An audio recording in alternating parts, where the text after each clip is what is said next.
जिस Donald Trump ने कभी भारत पाकिस्तान के बीच युद्ध रोकने, रूस और यूक्रेन के बीच युद्ध विराम कराने और सीरियाई आतंकियों से मिलकर अपनी शांति दूत की छवि बनाने का दावा किया था, वही ट्रंप जो पूर्व अमेरिकी राष्ट्रपतियों से युद्ध को बेवकूफ़ी बताते थे और अमेरिका को फिर से महान बनाने की बात करते हुए खुद के लिए नोबेल पुरस्कार की मांग कर रहे थे।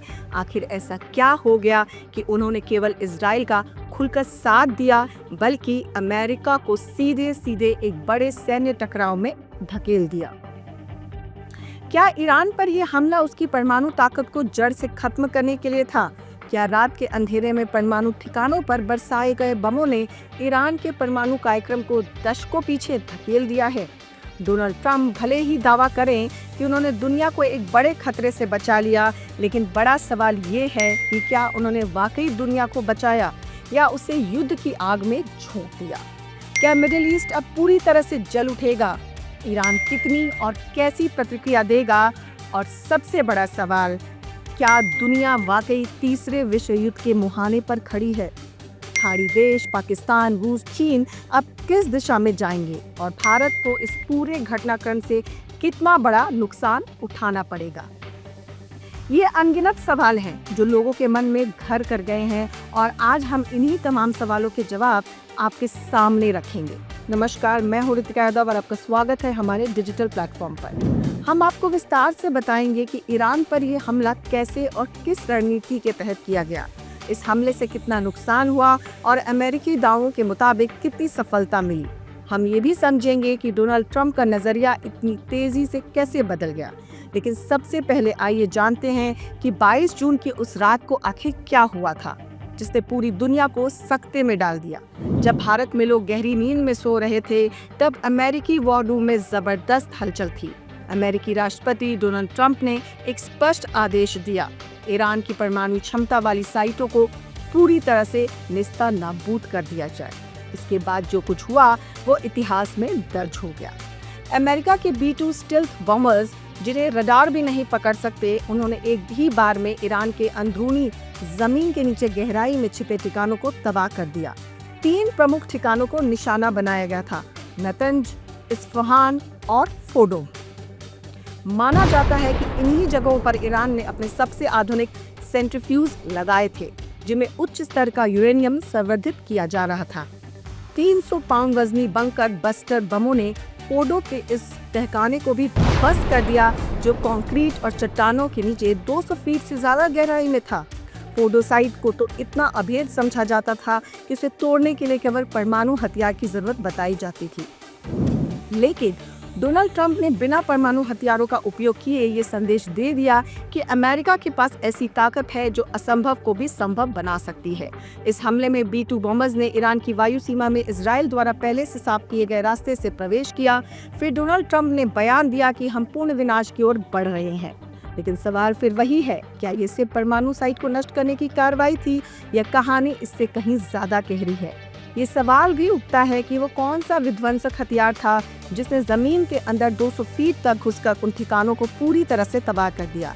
ये विमान अमेरिका का B-2 स्टील्थ बॉम्बर है, जिसे रडार प्रूफ भी कहा जाता है। ये विमान विशेष रूप से रूस के खिलाफ संभावित युद्ध के लिए डिजाइन किया गया था। फिलहाल अमेरिका के पास ऐसे लगभग 20 B-2 विमान हैं और अमेरिका ने इन्हें आज तक किसी अन्य देश को नहीं बेचा है।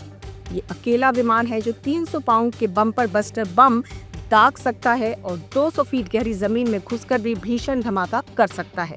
इसे विशेष रूप से ईरान और उत्तर कोरिया के भूमिगत बंकरों को भेदने के लिए ही बनाया गया था और अब इसका इस्तेमाल ईरान पर हुआ है।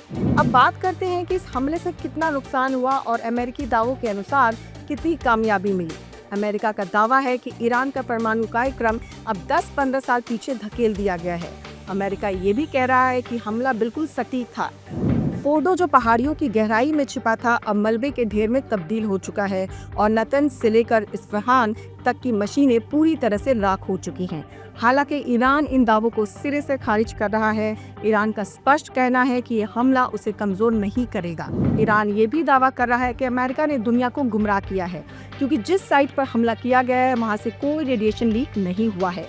ईरान का तर्क है कि उसका यूरेनियम पहले से ही एक सुरक्षित स्थान पर स्थानांतरित कर दिया गया था। ईरान और अमेरिका के दावों में कौन सही और कौन गलत, इसका जवाब अभी किसी के पास नहीं है। लेकिन एक बड़ा सवाल जो पूरी दुनिया को सोचने पर मजबूर कर रहा है वो ये है कि क्या ये घटना दुनिया को एक बड़े युद्ध की आग में धकेल रही है। इससे भी बड़ा प्रश्न ये है कि डोनाल्ड ट्रंप का नजरिया इतनी तेजी से कैसे बदल गया।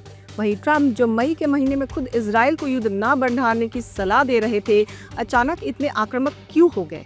ट्रंप पहले मानते थे कि बातचीत से हल निकलेगा और उन्होंने बार बार कहा था कि अमेरिका वो युद्ध में नहीं धकेलना चाहते थे।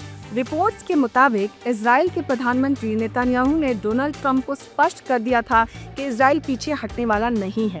ये भी माना जा रहा है कि इजराइल ने ईरान में जो शुरुआती हमले किए और जो तबाही मचाई, उसे देखकर डोनाल्ड ट्रंप को लगा कि इसका क्रेडिट उनसे छीन लिया जाएगा। इसी को लेकर डोनाल्ड ट्रंप ने बाद में दावा किया था कि दुनिया नहीं जानती, लेकिन इस ऑपरेशन में उनकी भूमिका भी बहुत बड़ी है। और इसी के बाद उन्होंने इजराइल का खुलकर समर्थन करना शुरू कर दिया।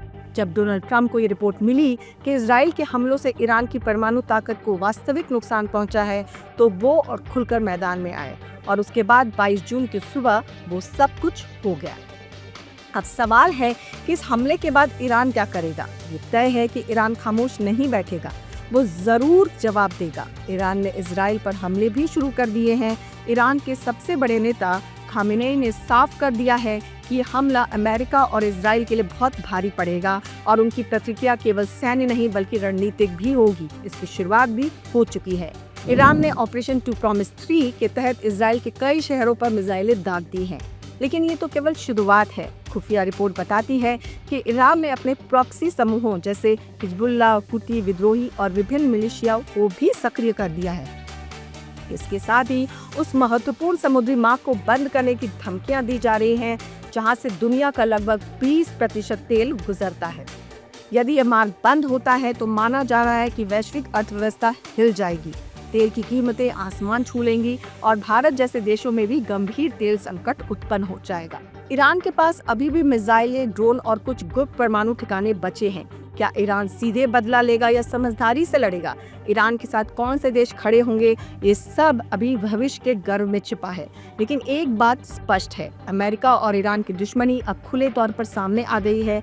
ये दोनों अब एक दूसरे के जानी दुश्मन हैं। क्या दुनिया वाकई तीसरे विश्व युद्ध के मुहाने पर खड़ी है और खाड़ी देश पाकिस्तान, रूस, चीन जैसे महत्वपूर्ण खिलाड़ी अब किस रणनीतिक दिशा में जाएंगे, ये भी देखना अभी बाकी है।